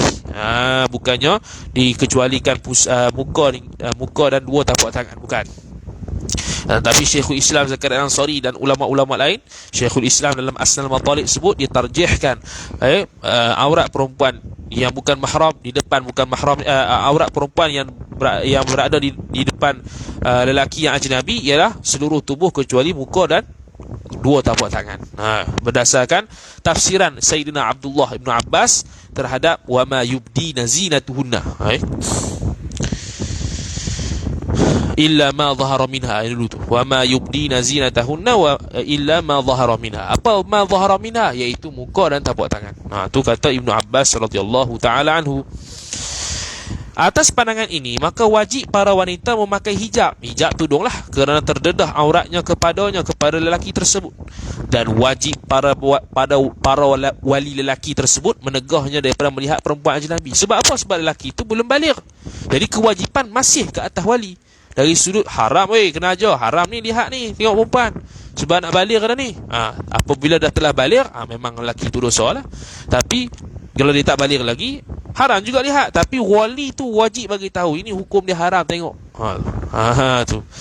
Syekh Ibn Hajar Al-Haytami rahimahullah telah menyatakan dalam Tuhfatul Muhtaj, dan menurut pandangan asah bahawasanya murahiq iaitu orang yang hampir dengan waktu bermimpi basah, yakni dengan dikira ghalib tahunnya iaitu hampir 15 tahun. Ini maksud murahiq, hampir nak 15 tahun tanpa ada alamat-alamat baligh yang lain. Bukannya 9 tahun, tak, bukan 9 tahun, tak, 15 tahun. Dan boleh jadi ada kebarangkalian sebaliknya itu, seperti orang lelaki baligh. Dia kata tadi wa huwa qurbul 15 la at-9 wa yahtamilu khilafu. Dan boleh jadi bukan 15, boleh jadi kurang lagi. Tapi yang dhabitnya 15 lah, bukannya 9, tapi boleh jadi sebaliknya. Maka wajib atas perempuan mengenakan hijab daripada murahiq ini, seperti mana wajib mengenakan hijab ketika berhadapan dengan orang gila lelaki. Jadi orang perempuan bila berhadapan orang gila lelaki tetap wajib menutup aurat. Begitu juga dia, orang perempuan ni berada di hadapan lelaki yang murahiq, walaupun dia belum baligh, wajib dah tutup aurat untuk dia tu tak tengok dia. Orang lelaki murahiq tu supaya tak tengok aurat dia. Jadi perempuan yang dewasa ni wajib tutup aurat di hadapan lelaki yang murahiq. Adapun lelaki yang budak-budak tak ada apalah.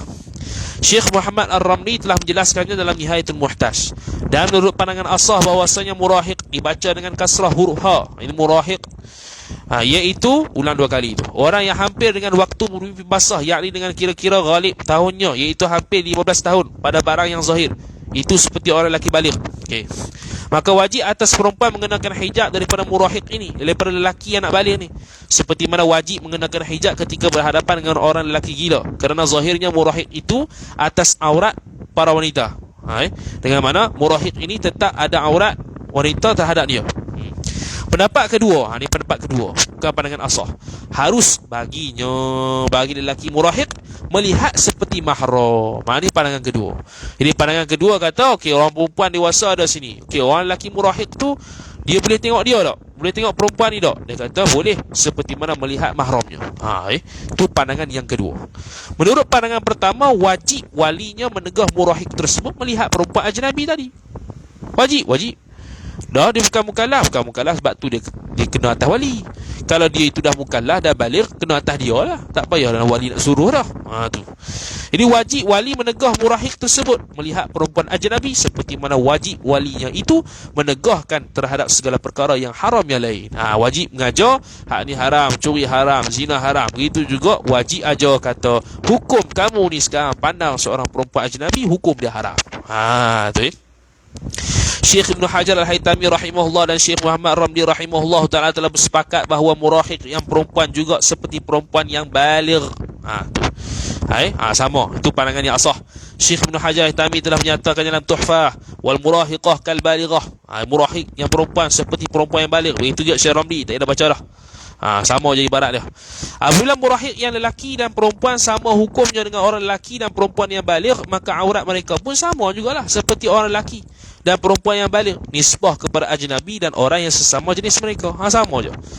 Kalau kata al-murahiqu kal balighi wal murahiqatu kal balighati, maka murahiq dan murahiqah ni samalah aurat macam orang baligh.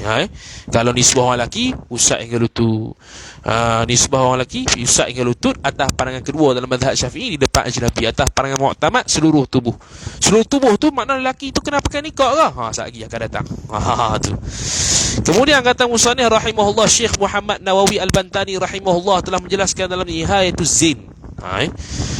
Nihayatul Zain, dia kata salah satu daripada auratnya ialah anggota yang berada antara pusatnya dan lututnya. Ni auratnya aurat lelaki lah, auratnya aurat lelaki, iaitu aurat dalam sembahyang meskipun bersendirian. Aurat dalam sembahyang orang lelaki ialah pusat hingga lutut meskipun bersendirian. Ya, meskipun bersendirian. Dengan makna, adakah boleh kalau dia sembahyang bersendirian dia buka semua? Tak boleh juga. Tetap aurat dia pusat hingga lutut. Kalau depan orang, mimba bil aula. Tu. Di hadapan lelaki dan di hadapan perempuan mahram. Jadi di depan lelaki, di depan perempuan yang mahram, di dalam sembahyang, aurat lelaki dia pusat hingga lutut. Adapun aurat murahiq lelaki di hadapan ajnabi perempuan itu seperti mana lelaki baligh, iaitu seluruh badannya dengan huraian terperinci. Ni pandangan muktamad ni. Pandangan muktamad, kita punya anggota, kita punya aurat lelaki di hadapan ajnabi ialah seluruh tubuh dengan huraian terperinci. Lagu mana yang kata seluruh tubuh tu? Adakah perlu pakai niqab? Maka Syekh Muhammad Nawawi Al-Bantani telah menjelaskan dalam Nihayatul Zain, aurat yang ketiga ialah seluruh badannya dan bulunya hingga kukunya, iaitu aurat di hadapan perempuan ajnabi. Maka haram atas perempuan yang ajnabi melihat kepada sesuatu daripada demikian tubuh lelaki yang tersebut tadi. Jikalau seseorang mengetahui bahawa perempuan ajnabi melihat kepada sesuatu daripada demikian tubuhnya, maka wajib lelaki tersebut menutupnya daripada perempuan ajnabi tersebut. Makna ini nisbah nazar perempuan yang kata haram melihat tubuh dia. Aurat dia tubuh seluruh badan tu, makna orang perempuan itu haram melihat lelaki sebahagian daripada anggotanya, sama ada anggota di tangan ke kaki ke, haram. Sebab apa? Sebab aurat bagi nisbah kepada perempuan tersebut melihat dia. Aurat dari sudut pandangan, aurat dari sudut pandangan. Dengan makna sekira-kira kalau lelaki tersebut tahu ada perempuan yang sedang melihat dia dalam keadaan anggota dia itu tidak bertutup, maka wajib tutup. Gitu. Bukanlah kami katakan bahawa muka lelaki pada hak perempuan ajnabi itu aurat, bukan. Seperti mana muka perempuan pada hak lelaki ajnabi. Tak. Muka perempuan pada hak lelaki ajnabi menurut pandangan muktamad aurat. Dah kita kata sekarang ni aurat lelaki ajnabi di hadapan perempuan ajnabi aurat seluruh tubuh juga. Adakah muka lelaki-lelaki ni kena tutup macam perempuan kena tutup muka, seperti mana pandangan muktamad yang mengatakan seluruh tubuh perempuan itu aurat? Maka dia kata kami tak kata begitu. Apa tu? Bahkan muka lelaki tersebut seperti muka kanak-kanak lelaki yang amrak, yang tiada bulu pada hak lelaki. Maka haram melihat muka lelaki ajnabi tersebut ketika takut berlaku fitnah sahaja. Haram melihat muka ajnabi tersebut ketika takut berlaku fitnah sahaja. Takut fitnah dengan mana kalau tengok muka dia tu nak jimat dengan lelaki tu. Nak ajak pada mukadimah jimat, nak sentuh dia dan sebagainya, tu timbul fitnah di sebuah perempuan. Maka jikalau tidak berlaku fitnah, yakni tidak berlaku fitnah tengok muka lelaki tersebut, maka tidak haram, kerana para lelaki sepanjang zaman senantiasa mendedahkan muka-muka mereka, sedangkan para wanita itu keluar rumah dalam keadaan berniqab. Jikalau muka lelaki itu aurat pada hak wanita ajnabi, niscaya akan disuruh mereka, yakni para lelaki, memakai niqab atau mencegah mereka daripada keluar rumah melainkan darurah. Jadi seluruh tubuh lelaki itu aurat nisbah perempuan, ini aurat nisbah lihat. Aurat nisbah apa? Nisbah lihat. Macam hamba tadi aurat sembahyang pusat hingga lutut. Nisbah kepada orang lain nak lihat hamba perempuan, dia macam perempuan yang berdahaga. Lain. Sebab apa? Dia aurat nisbah melihat. Aurat nisbah melihat pandangan ajnabi kepada dia. Sekarang ni kita punya aurat seluruh tubuh. Seluruh tubuh. Dengan makna apa? Dengan makna perempuan kalau tak ada hajat tengok laki-laki, maka hukum dia haram. Nak tengok muka laki-laki, kalau tidak ada berlaku fitnah, hukum dia tidak haram. Kalau berlaku fitnah, hukum dia haram. Adakah perlu pakai niqab? Tak, kita tak kata. Walaupun kita kata aurat laki-laki ajnabi di hadapan ajnabi perempuan itu seluruh tubuh, tapi bukan bermakna kami suruh pakai niqab macam perempuan kena pakai niqab. Atas pandangan muktamad mengatakan hukum dia seluruh tubuh dia itu aurat. Tak, kita tak kata gitu.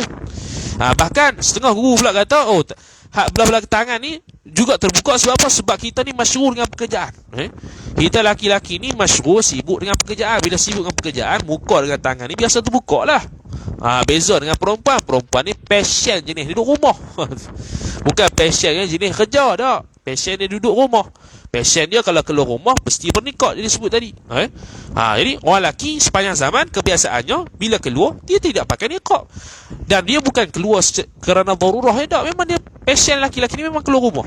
Dia bukan keluar rumah ketika darurah, tak. Jadi kalau dia kata, jadi Syekh Nawawi kata, kalaulah lelaki tersebut perlu pakai nikah, niscaya lelaki dilarang untuk keluar rumah melainkan darurat. Dan kalau nak keluar rumah mesti dituntut untuk pakai nikah. Tapi sebaliknya tidak begitu. Habis. Begitu juga murahiq yang perempuan sama hukumnya dengan perempuan dewasa apabila berhadapan dengan ajnabi, iaitu seluruh tubuhnya. Ni Syekh Nawawi sebut, aurat yang keempat ialah seluruh badan hingga kukunya, iaitu aurat di hadapan lelaki ajnabi. Maka haram atas lelaki ajnabi melihat kepada sesuatu daripada demikian anggota. Wajib atas perempuan menutup sedemikian anggota daripada lelaki tersebut. Jadi kalau atas pandangan mu'tamad yang mengatakan seluruh tubuh wanita itu aurat di hadapan lelaki ajnabi, maka tidak ada khilaf bahawasanya tutup muka niqab tu hukum dia wajib lah. Yang kata sunat tutup niqab yang seperti mana dalam Hasyiah I'anatul Talibin itu atas pandangan mengatakan muka bukan aurat, tapak tangan bukan aurat. Tu. Muka bukan aurat, tapak tangan bukan aurat. Tapi I'anah dia kait lagi, kalaulah perempuan tersebut tahu orang perempuan pakat tengok dia, orang laki-laki pakat tengok dia, maka wajib dia tutup kawasan yang tidak tertutup itu. Contoh, orang laki-laki dia tahu, orang perempuan ni tahu kata orang lelaki tengah tengok muka dia, maka wajib dia tutup. Dia kata lagi kita I'anatul Talibin. Tu. Bahkan lagi kita I'anatul Talibin pula menukilkan pandangan mengatakan bahawasanya perempuan yang tidak memakai niqab itu mencederakan dan mengaibkan dia punya maruah. Madhab tu. Berat belaka tu. Adapun murahiq yang perempuan tadi hilang. Habis kan? Adapun perempuan, murahiq perempuan di hadapan wanita kafir dan di hadapan wanita orang Islam juga sama seperti perempuan baligh. Syekh Muhammad Nawawi Al-Bantani rahimahullah menjelaskan, aurat yang kedua ialah aurat antara pusatnya dan lututnya, iaitu auratnya ketika bersendirian. Itu untuk orang perempuan baligh. Begitu juga murahiq yang perempuan ketika bersama lelaki mahram dan ketika berada di hadapan perempuan yang beriman. Begitu pusat hingga lutut. Begitu juga aurat murahiqah. Aurat yang ketiga ialah seluruh badan kecuali apa yang zahir ketika sibuk bekerja, iaitu aurat ketika berada di hadapan perempuan-perempuan kafir. Sama juga murahiqah, dia punya aurat di hadapan perempuan kafir dia ialah yang boleh zahirnya kaki hingga paha, tangan hingga siku, muka, tangan, tengkok, kepala. Yang seperti mana kita bahas tadi. Itu saja. Syekh Muhammad Al-Khatib Asy-Syirbini telah menyatakan dalam Mughni, pandangan kedua, haram melihat murahiq kerana kanak-kanak perempuan tersebut. Bukan. Pandangan kedua, pandangan kedua betul dah. Pandangan kedua haram melihat murahiq perempuan. Sekejap. Bukan. Haram melihat kanak-kanak perempuan. Kerana apa? Kerana kanak-kanak perempuan tersebut sebahagian daripada jenis perempuan. Ni pandangan kedua. Pandangan mu'tamad tadi kata harus melihat kanak-kanak perempuan kecuali faras. Pandangan kedua kata haram juga tengok kanak-kanak perempuan. Illah dia ialah dia ni passion perempuan. Sama je. Tapi itu bukan pandangan mu'tamad. Walaupun begitu, Syekh Ibn Hajar Al-Haytami rahimahullah dan Syekh Muhammad Al-Khatib telah bersepakat bahawa melihat farah kanak-kanak perempuan haram. Syekh Ibn Hajar dalam Tuhfah sebut boleh melihatnya kecuali faras, maka haram menurut kesepakatan ulama. Apa yang terdapat dalam Raudah daripada Al-Qadhi Husain berpandangan halal melihat faras itu kerana berdasarkan uruf ialah pandangan dhaif. Jadi ada pandangan yang mengatakan boleh melihat farah kanak-kanak perempuan. Mana? Imam Qadhi Husain yang dinukilkan dalam Raudah. Tuhfatul Muhtah kata itu pandangan dhaif. Tu pandangan yang dhaif. Jadi pandangan dhaif ni kebiasaannya tidak diamal dan bahaya untuk diamal. Takut tak tepat. Tak tepat dengan berdasarkan dalil dan hujah. Syekh Muhammad Ramli kata boleh melihatnya kecuali faras, maka tidak halal melihatnya faras. Begitu juga haram melihat duburnya. Bila kata farah haram, dubur pun haram lah. Tempat farahnya. Begitu juga haram melihat duburnya. Dan tu dan bukan koma. Begitu juga haram melihat duburnya, dubur kanak-kanak perempuan. Dan tempat farahnya, tempat farah perempuan. Apa maksud tempat farah perempuan? Niat ni sekira-kira kalau dia dicipta, dia lahir-lahir tak ada farah. Lahir-lahir tak ada farah, tempat tu kosong lah. Jadi boleh tak kita tengok tempat tu? Haram juga. Jikalau dia dicipta tanpa faras dan tempat terpotongnya zakar, ni kira kanak-kanak secara umum lah, kanak-kanak lelaki ataupun perempuan. Syekh Ali Shubran Malisi telah menyebutkannya dalam Hasyiah Ali Shubran Malisi. Dia kata apa? Kata Syekh Muhammad Ramli, melainkan farash yakni kubul ataupun dubur. Sayogianya bahawa seumpama farah juga ialah tempat farash apabila dicipta tanpa farash atau terpotong zakarnya, maka haram melihat kepadanya, kepada tempat farah dan kepada tempat terpotong zakarnya itu, kerana memberikan hukum farah kepadanya. Itu kata Hasyiah Ali Shubran Malisi rahimahullahu ta'ala. Rehat sebentar. Habis dah dobit kita ni. Habis dah ni. Bukan berehat sebentar dah, rasa habis terus ni. Tak ada buat dobit tadi.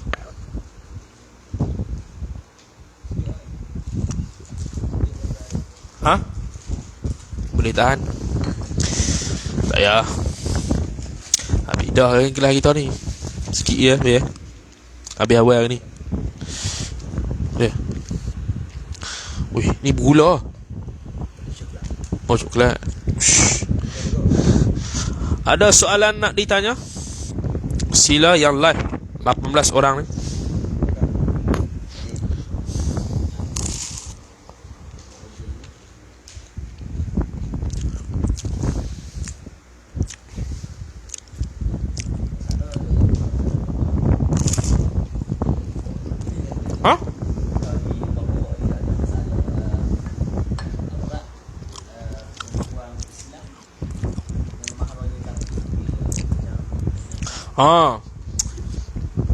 Mahramnya yang kafir. Siapa perempuan. Perempuan melihat mahramnya contoh. Bukan. Ataupun lelaki melihat mahramnya. Okey, bersama ya. Mahram tu aurat dia pusat dengan lutut. Anda harus melihat selain daripada pusat dengan lutut. Haram dan harus melihat selain daripada pusat dengan lutut, kecuali harus melihat anggota yang selain daripada pusat dengan lutut kalau dia tu mahram, hatta dia tu orang kafir sekalipun. Kafir mana? Kafir yang mana etika agama dia kata tak boleh nikah sesama mahram. Kalau boleh bernikah sesama mahram, etika kafir dia begitu, maka kita ni haram melihat dia. Haram melihat macam orang ajnabi lah. Bukan qaid pusat dengan lutut dah, haram macam melihat ajnabi. Sebab dia punya etika kafir dia ialah dia boleh kahwin dengan kita. Jadi seolah-olah macam kita ni ajnabi ya, boleh kahwin. Jadi tu tak boleh tengok, hukum dia haram secara mutlak lah. Sama ada tengok pusat ke lutut ke, selain daripada pusat ke lutut ke, hukum dia haram. Tu ya.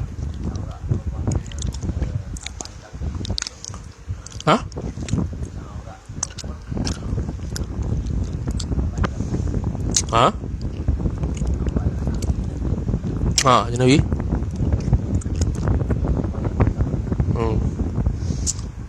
Haram macam ajnabi.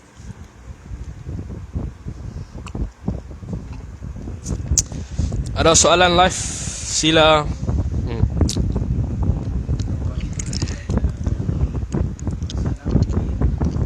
Salam, sama hukumnya. Sama hukum. Kalau dia perempuan, kalau budak-budak tu yang belum ada had syahwat, boleh salam. Kalau dah ada had syahwat, tak boleh salam dah. Murahiq lagi tak boleh salam. Sebab dia hukum baligh atas pandangan muktamad. Sama macam mana? Sama. Macam dah bukan kira cepat balik ke dak, macam had balik lah. 15. Bukan. Lepas tu dia kata bukan 9 tahun. Kalau sekitar 9 tahun keluar mani kita pun 9 tahun dah jadi balik. Mana? Manual? Manual. Manual balik asalkan 9 tahun ke atas. 9 tahun takriban lah. Laki. Kalau tu kalau dah jenam, kalau bawah daripada 9 tahun keluar air mani itu najis, bukannya baligh.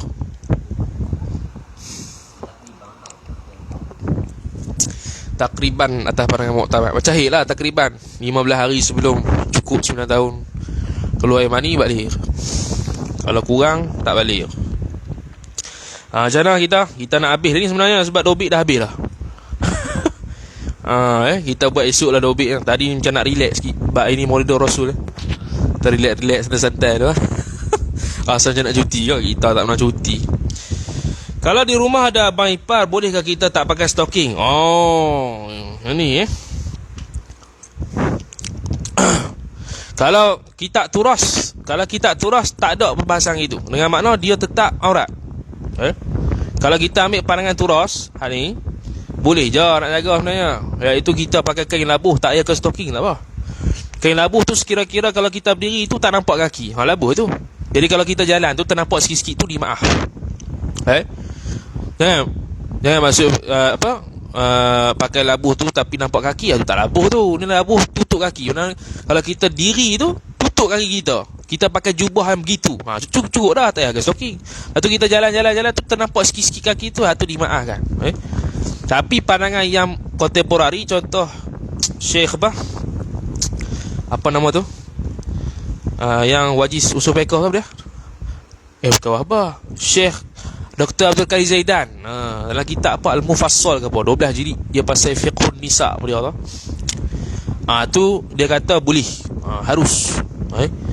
Tu kontemporari lah. Tapi kalau pakai turah, kalau kita tofah kamu ni, tak ada qaid kata abang ipar ke kakak ipar ke ada diskaun dalam bab aurat tu, tak ada. Tak pernah jumpa lagi lah, tak terbaca lagi lah.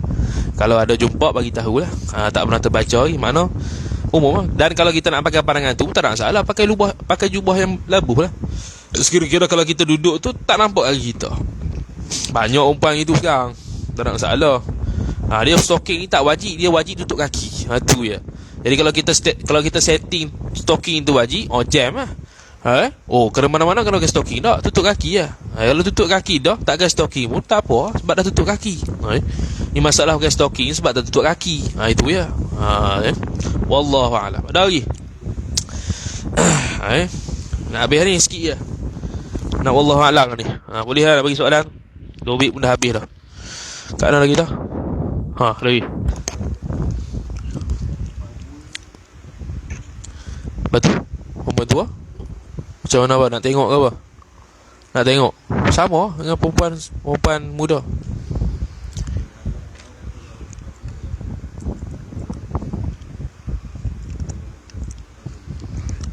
Itu wallahu a'lam. Pandangan muktamad kita, hatta tua sekalipun di aurat sama, nak sentuh pun tak boleh. Nak salang dengan dia pun tak boleh. Mazhab Syafi'i sama juga mazhab lain, kecuali kontemporari lah. Kontemporari banyak dia tasamuh sikit. Macam pandangan Syekh Qardawi Syekh Yusuf Al-Qardawi rahimahullah ta'ala, pandangan dia kata boleh salang orang tua kalau tanpa syahwat. Tu pandangan dia lah, bukan mewakili mazhab. Mazhab tak ada, mazhab kata haram juga. Tua ke muda ke, dalil dia ialah ketika bai'atul ridwan Nabi SAW tak salah. Itu je. Tua ke muda ke tak salah. Itu dalil kita lah. Kalau mazhab Hanbali tak silap lah. Tak silap ni makna boleh jadi betul, dia jadi salah lah. Tak silapnya boleh salah orang tua tanpa syahwat. Dia kait situ, tanpa syahwat. Kalau kita ni sentuh ni syahwat, kalau tak ada syahwat aku ni haram. Tu dia kata tu bersentuh. Kalau melihat benda yang haram pun haram, apatah lagi sentuh. Kerana bersentuh ni lebih aula dari sudut syahwat. Walaupun tidak membawa kepada syahwat, tapi boleh ke syahwat tu. Boleh tu. Itu yang kata haram sentuh. Tak qaid tua, tak qaid muda. Macam tu juga dalam bab melihat perempuan, tak qaid tua, tak qaid muda. Lelaki yang tua, hatta lelaki itu dah ajus, orang yang dah lemah syahwat sekalipun, nak tengok perempuan yang bukan mahram, hukum dia haram. Habis. Hatta orang yang terpotong zakar, maqtu' ataupun khasi, terpotong telur, dia tetap haram tengok juga. Habis. Habis. Kemudian habis dah. Habis tu. Habis kan dobit kita kan. Sini ada tulis nombor 1. Okay, habis dah. Habis dah kita ni. Habis dah, Wallahualam dah ni. Dan demikian lagi harus memandang saya laki-laki. Tu akan datang pula.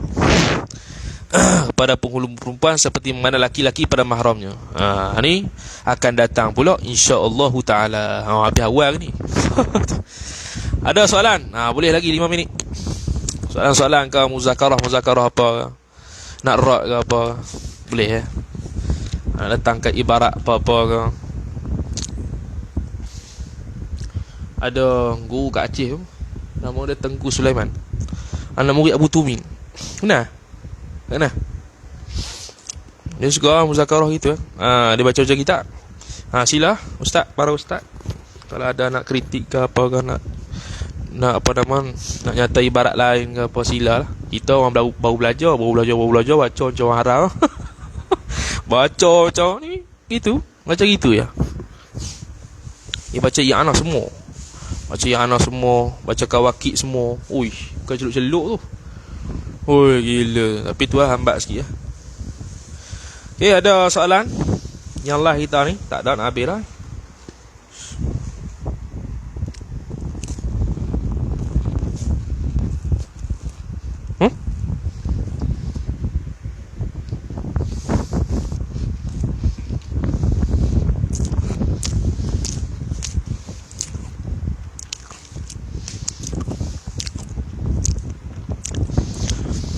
Okay, tak ada. Wallahu ta'ala alam.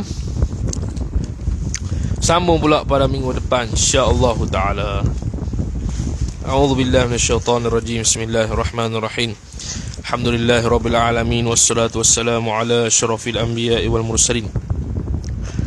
Sayyidina Muhammadin wa ala alihi wa sahbihi ajma'in. Allahumma zidna ilma warzuqna fahma. Allahumma zidna ilma warzuqna fahma. Allahumma zidna ilma warzuqna fahma. Wa sallallahu wa sallam ala sayyidina Muhammad wa ala alihi wa sahbihi wa baraka wa sallam. Walhamdulillahi rabbil alamin. Wassalamu alaikum warahmatullahi wabarakatuh.